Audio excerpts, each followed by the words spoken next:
नमस्कार दर्शक बंधु।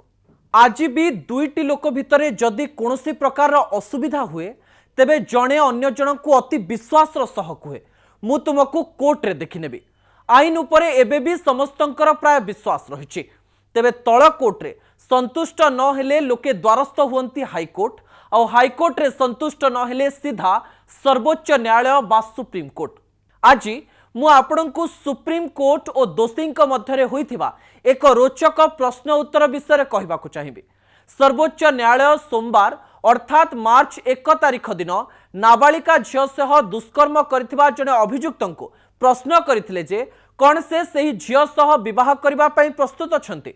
एठी आउ गोटे कथा मध्य जानिबार आवश्यकता रही जे अभियुक्त जने सरकारी कर्मचारी। ए प्रश्न पर सुप्रीम कोर्ट को यह जनागला जे अभियुक्त जनक पूर्वर विवाहित। तेरे प्रधान विचारपति एस.ए. बोबड़े नेतृत्वाधीन खंडपीठ महाराष्ट्र राज्य बिजुली उत्पादन कंपानी रे कार्यरत एक टेक्नीशियन द्वारा दाखल करा जायथिबा एक आवेदनर शुणाणी करुथिले। तेबे अभियुक्त जनक को तल कोर्ट जामिन देइथिले, परे बॉम्बे हाईकोर्ट एही जामिन को खारज करथिले। तेबे एहारी उपरे 5 फेब्रुआरी रे अभियुक्त जनक सुप्रीम कोर्ट को द्वारस्थ होइथिले। खंडपीठ रे प्रधान विचारपति सह थिले जस्टिस ए.एस. बोपन्ना और जस्टिस बी. राम सुब्रमण्यन। शुणाणी आरंभ हेबा मात्रे खंडपीठ आरोपी को पचारिले कौन तुमे से झील सह विवाह करिबो। तेबे खंडपीठ कहितिले जदि तुमे एही झील को विवाह करबा को राजी अछ तेबे आमे एहारी उपरे विचार करिबो, नचेत तुमे जेल को जिवो। एहा सह खंडपीठ एहा मध्य कहिले जे आमे विवाह पई बाध्य करू नाही। एही मामलाटी 2019 रे लॉन्च करा जायथिबा एक एफआईआर संबंधित अटे, जेउथिरे अभियुक्तंक उपरे आईपीसी रो धारा 376 अर्थात बलात्कार, 417 अर्थात विश्वासघातकता, 506 अर्थात धमक देबा धारा लगा जायथिला। एहा सह नाबालिका यौन शोषण घटना होइतिबारु पोस्को आईन मध्य लगा जायथिला।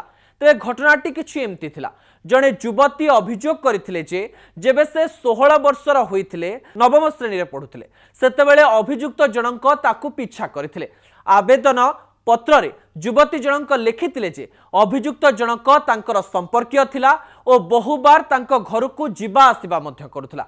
गोटे दिन घरे केही न थिबार सुजोग नै तांक सह अभियुक्त जनक दुष्कर्म करथिला। एहा परे घटना संपर्क रे काहाकू कहिबाकू मना करथिला और धमकाइथिला मध्य। एहा परे मध्य एही कार्य जारी रहिला।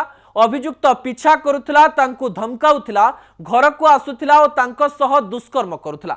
युवती जनक डरिकी थिले, सेइथि पई से कथाटी काहाकू कहि नथिले। आवेदन पत्र रे एहा मध्य लेखा जाइथिला जे अभियुक्त जनक तांकू धमकाइथिले जे जदि से ए विषय रे काहाकू कहंती तेबे तांको उपरे एसिड फोपाड़ी देबे। एपरी धमक दे से लगातार 10 रु 12 थर तांको सह दुष्कर्म करथिले। जेबे पीड़िता और तांको मां पुलिस पाखकू एफआईआर पाई जाउथिले सेतेबेले अभियुक्तंक परिवार तांकू रोकिथिले और अभियुक्तर मां कहिथिले जे झियो को 18 वर्ष हेले से तांको पुओ को झियो सह विवाह कराई देबे। किंतु युवतींक आरोप थिला जे साबालिका हेबा परे विवाह करिनथिले अभियुक्त। सुप्रीम कोर्ट तरफरु जेतेबेले बाहागर विषय पचरा गला, अभियुक्तर वकील कहिथिले अभियुक्त प्रथमे युवतींक सह विवाह करबा को चाहुथिले, किंतु युवती जनक विवाह करबा को मना कर देथिले, जेउथि पई अभियुक्त आउ काहाकू विवाह करथिले। अभियुक्तंक तरफरु एहा मध्य कहा जायछि जे युवतींक सहमति रे सब होइछि। तेबे वरिष्ठ वकील कहिसंती जे झियो नाबालिका और बुझिबा सुझिबा अवस्था रे थाई शारीरिक संपर्क स्थापन करुथिले। एहाको अन्य एक माध्यम रे विचार करिवार आवश्यकता रहिछि। एथिरे न्यायाधीश आउ गोटे कथा मध्य कहिथिले जे युवती सह जहा किछि हेला ता से भल भाबरे बुझी पारुथिले, सेथि पई से गर्भ निरोधक बटिका मध्य व्यवहार करुथिले। एही केस परे आउ गोटे कथा मध्य सामना को आसिछि जे देश रे न्यायाधीशंकर लिंगगत संवेदनशीलता बढ़िबा दरकार, कारण यह न हेले बेले बेले दोषी निर्दोषंक मध्य फरक रहिबो नाही। ए घटना विषय चर्चा समय अभियुक्तंक वकील तरफ कहा जाइथिला जे से जने सरकारी कर्मचारी और लोकसेवक। सेठारे उच्च न्यायालय कहिथिले एहा एपरी काम करिबा समय चिंता करिबार आवश्यकता थिला। शेषरे सुप्रीम कोर्ट कहिथिले आपण जने सरकारी चाकरिया ठीक स्थान रे जामिन पई आवेदन करंतु, आमे आपणको गिरफ्तारी उपरे रोक लगाउछु। यहाँ पर कोर्ट अभियुक्त को 4 सप्ताह पई अंतरीण जामिन प्रदान करथिले।